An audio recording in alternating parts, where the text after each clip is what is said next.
Assalamualaikum warahmatullahi wabarakatuh. Perkenalkan, nama saya Tri Reski Amalia.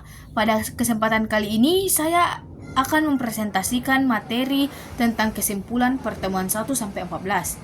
Dalam mata kuliah Bahasa Indonesia, materi ini membahas beberapa tataran bahasa, yaitu fonologi, morfologi, sintaksis, dan analisis kesalahan berbahasa. Melalui materi ini, kita dapat memahami bahasa Indonesia mulai dari bunyi, bentuk kata, susunan kalimat, sampai cara memperbaiki kesalahan dalam berbahasa. Pada slide ini ditampilkan gambar umum materi dari pertemuan 1-14. Alur pembelajaran dimulai dari satuan bahasa yang paling kecil, yaitu bunyi bahasa.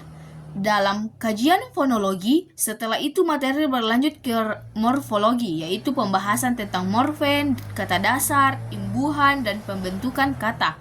Kemudian, materi dilanjutkan ke sintaksis yang membahas frasa, klausa, kalimat, dan kalimat efektif.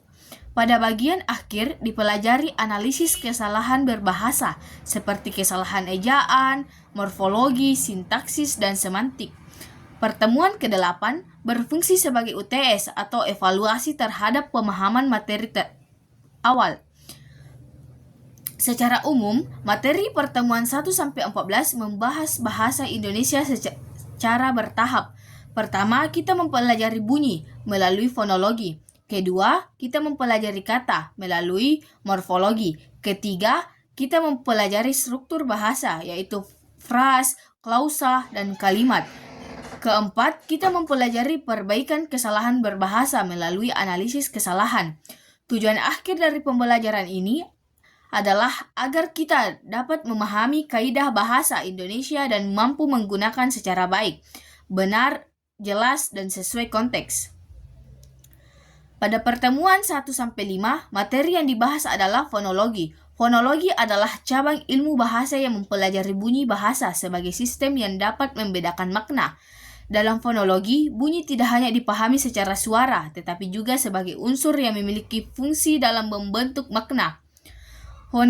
Fonetik dan fonologi memiliki perbedaan. Fonetik lebih berfokus pada cara bunyi dihasilkan oleh alat ucap, sedangkan fonologi berfokus pada fungsi bunyi dalam bahasa.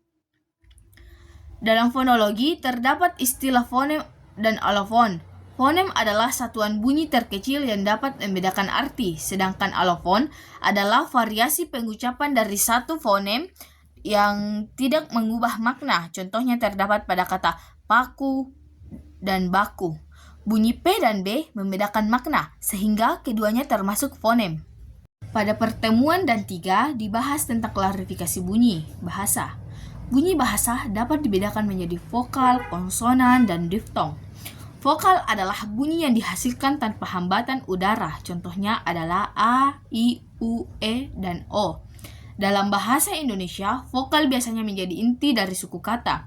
Konsonan adalah bunyi yang dihasilkan dengan adanya hambatan pada alat ucap. Contohnya B, D, K, M, N, dan S.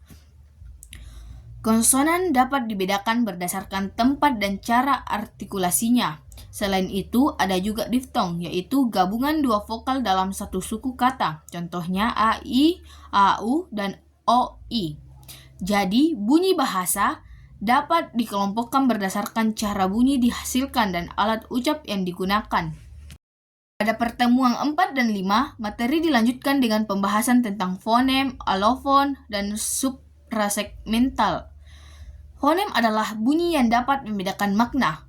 Fonem dapat dikenali melalui pasangan minimal, yaitu dua kata yang hanya berbeda satu bunyi, tetapi memiliki arti yang berbeda. Alofon adalah variasi pengucapan dari fonem yang sama, tidak membedakan makna. Selain itu, terdapat unsur suprasegmental, yaitu tekanan, nada, intonasi, jeda, dan panjang pendek bunyi dalam ujaran. Kesimpulannya, makna ujaran tidak hanya ditentukan oleh bunyi segmental, tetapi juga dipengaruhi oleh cara pengucapan seperti intonasi dan jeda.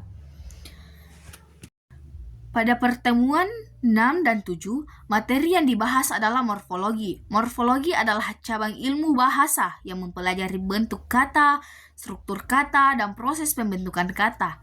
Dalam morfologi dikenali istilah morfem. Morfem adalah satuan bahasa terkecil yang memiliki makna. Morfem terbagi menjadi dua, yaitu morfem bebas dan morfem terikat. Morfem bebas adalah morfem yang dapat berdiri sendiri sebagai kata. Contohnya adalah makan, buku, rumah, dan tulis. Sedangkan morfem terikat adalah morfem yang tidak dapat berdiri sendiri dan harus melekat pada bentuk lain. Contohnya adalah me, di, ber, kan, dan i. Jadi, kata dalam bahasa Indonesia dapat dianalisis berdasarkan unsur pembentuknya, yaitu morfem.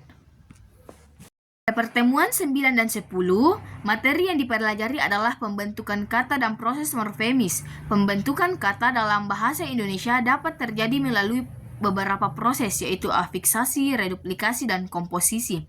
Afiksasi adalah proses penambahan imbuhan pada kata dasar, contohnya kata tulis dapat menjadi menulis, ditulis, dan tulisan.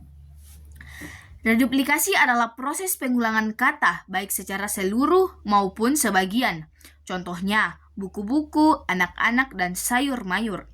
Komposisi adalah proses penggabungan dua kata atau lebih, contohnya rumah sakit, meja makan, dan matahari. Proses morfemis ini dapat mengubah bentuk kata, kelas kata, maupun makna kata.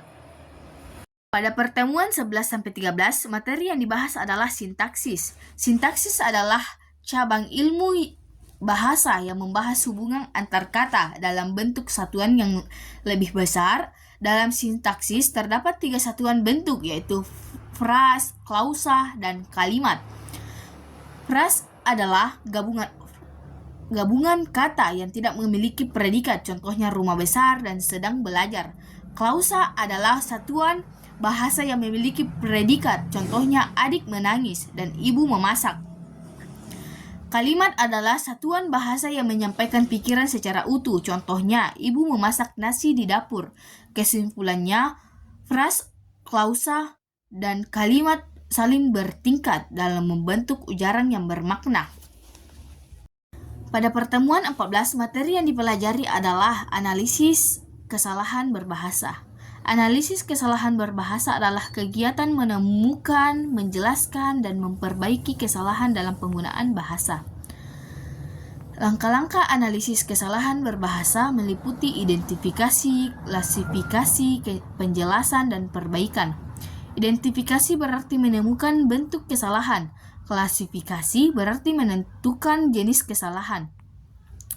Penjelasan berarti menjelaskan penyebab kesalahan. Perbaikan berarti membetulkan kesalahan sesuai kaidah bahasa. Jenis kesalahan yang dapat dianalisis antara lain kesalahan ejaan dan tanda baca, kesalahan bentuk kata atau imbuhan, kesalahan susunan fras, klausa, dan kalimat, serta kesalahan ketepatan makna.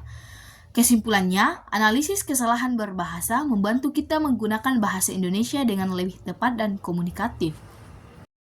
Sebagai kesimpulan akhir, bahasa Indonesia dapat dipahami melalui beberapa tataran. Pertama, fonologi membantu kita memahami bunyi bahasa, fonem, alofon, dan unsur suprasemental. Kedua, morfologi membantu kita memahami morfem dan proses pembentukan kata.